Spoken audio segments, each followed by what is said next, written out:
नमस्कार दोस्तों, हरे कृष्णा, राधे राधे। कैसे हैं आप सब लोग। आज हम देखेंगे एकादशी के दिन हमें कौन से सामग्री की दान करनी चाहिए। सबसे बड़ा दान जो होता है जल का दान होता है, और गर्मी के दिन जल का दान जो होता है ना सबसे महत्वपूर्ण दान होता है। तो मिट्टी की कलश आपको लेनी है और एकदम नया कलश होना चाहिए।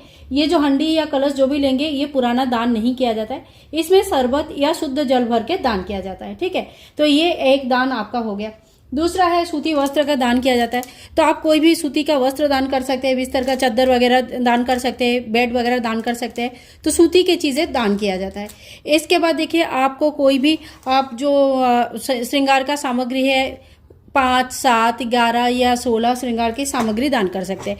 तो ये श्रृंगार की सामग्री दान करने से सुहाग में वृद्धि होती है और काफ़ी मतलब बहुत अच्छा माना जाता है। माता लक्ष्मी जी को सबसे पहले श्रृंगार की सामग्री चढ़ाया जाता है और उसके बाद 1-2 सामग्री आप अपने लिए रख लीजिए और बाकी दान कर सकते हैं। ठीक है, इसके बाद देखिए, आप एकादशी महात्म्य बुक का दान कर सकते हैं। तो किसी भी जो मंदिर में पंडित जी को दे सकते हैं। जैसे एकादशी के व्रत के लिए बहुत लोग मंदिर आते हैं, तो वहाँ पे पंडित जी उनको देते हैं व्रत कथा पढ़ने के लिए। तो मंदिर में वो सुरक्षित रहता है। या आपके जान पहचान का कोई भी है जो एकादशी करते हैं, तो आप उनको भी एकादशी व्रत महात्म्य की बुक दे सकते हैं। तो आप कम से कम 11 बुक का दान जरूर कर दीजिएगा।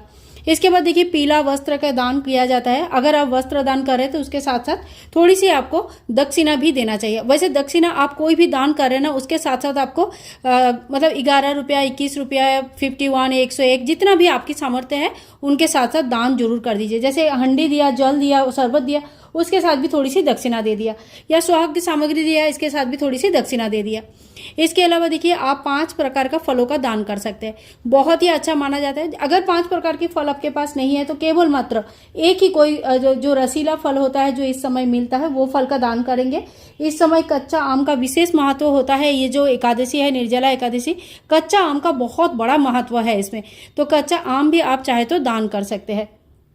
और साथ साथ में नॉर्मल जो फल होता है, नॉर्मल जो खाने वाले पक्के वाले जो आम होता है वो भी दान कर सकते हैं। ठीक है, इसके बाद देखिए, आप मीठे में चीनी दे सकते हैं, क्योंकि इस समय जो ना शरबत बनाकर लोगों को पिलाया जाता है। शरबत, छाछ, लस्सी वगैरह, या तो फिर कोई भी जो ठंडे पीने वाला पानी होता है, ठंडे पानी होता है, ठंडे शरबत होता है, वो सारी चीज़ें दान किया जाता है। तो आप चीनी भी दान कर सकते हैं। चीनी आप इसके साथ एक साथ भी दान कर सकते हैं। जैसे जल दान किया, उसके साथ भी चीनी और थोड़ा सा पैसे दान कर दिया। तो इस तरह से आप दान कर सकते हैं। इसके अलावा देखिए, यहाँ पे बतासा है, तो आप चाहे तो ना बतासा का भी दान कर सकते हैं। तो ये भी एक मीठा है और मीठे का दान इस समय बहुत अच्छा माना जाता है। तो मीठे का दान आप कर सकते हैं। और इस समय जो है पंखे का दान किया जाता है। तो पंखे का दान आप अपने पुरोहित जी को कर सकते हैं, घर के जो जजमान है उनको कर सकते हैं, या किसी भी मंदिर में पंडित जी को दान कर सकते हैं। 11 पंखे का दान बहुत अच्छा माना जाता है। संभव है तो 11 पंखे का दान कर दीजिए, क्योंकि मंदिर में जब पंडित जी पूजा करते हैं या करवाते हैं उस समय बहुत गर्मी होती है। तो ये पंखा जो ना मंदिर में रखा रहता है और बाद में भी काम आता है। ठीक है, तो इस तरह का जो पंखा है, इस तरह का या किसी भी तरह का जो भी पंखा अवेलेबल है आपके यहाँ पे, उस तरह का पंखा, बांस का पंखा बहुत ज्यादा महत्व रखता है। अगर बांस का पंखा मिल जाए तो बहुत अच्छा है, नहीं तो जो भी पंखा अवेलेबल है उस पंखे का आप जो है ना दान कर सकते हैं। इसके अलावा देखिए, आप अन्न दान कर सकते हैं। चावल सीधा निकाल सकते हैं, चावल, सब्जी और आलू वगैरह डाल के सीधा निकाल सकते हैं। तो ये पंडित जी को दिया जाता है, ब्राह्मण को दिया जाता है। तो ये भी एक बहुत बड़ा दान है। लेकिन चावल का दान जो होता है द्वादशी के दिन होता है। एकादशी के दिन चावल का सेवन करना, दान करना, भोग चढ़ाना पाप माना जाता है। तो एकादशी के दिन चावल का किसी भी प्रकार से दान नहीं होती है। ठीक है, आप गेहूं का दान कर सकते हैं, चावल का दान कर सकते हैं। कोई भी अन्न जो आप मतलब अन्न दान भी बहुत बड़ा, माता अन्नपूर्णा का बहुत बड़ा आशीर्वाद की प्राप्ति होती है। कहते हैं कि पूरे साल भर अन्न वस्त्र की कमी नहीं होती है।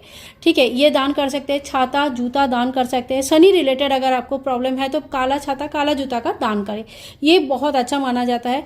काले तिल का भी दान किया जाता है। लेकिन काले तिल का दान करने से पहले अपने पंडित जी से, अपने पुरोहित से एक बार बात जरूर कर लीजिएगा।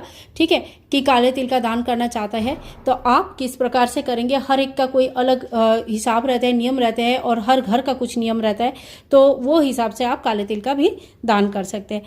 तो ये वो समग्र सामग्री है जो आप निर्जला एकादशी के दिन दान कर सकते हैं। इसमें से अगर कुछ भी नहीं कर सकते हैं तो आप अगर कोई सामान नहीं लाए हैं तो आप जो है ना पंडित जी को सीधा सीधा दक्षिणा भी दे सकते हैं। अगर कुछ भी नहीं लाए तो सीधा दक्षिणा दे दीजिए, या छाता जूता दे सकते हैं, या तो फल दे सकते हैं, या तो फिर आप पंखा दे सकते हैं, जल दे सकते हैं। जल पिलाने का व्यवस्था अपनी सोसाइटी के बाहर या सोसाइटी में जल पिलाने की, शरबत पिलाने की व्यवस्था भी कर सकते हैं। तो दोस्तों आज के वीडियो यहीं पे एंड करती हूँ। आशा करती हूँ ये वीडियो आप लोगों के लिए हेल्पफुल रहेगा। अगर पसंद आई तो please like share and comment, channel को सब्सक्राइब करके रखें। मिलूंगी नेक्स्ट वीडियो में, तब तक के लिए हरे कृष्णा, राधे राधे।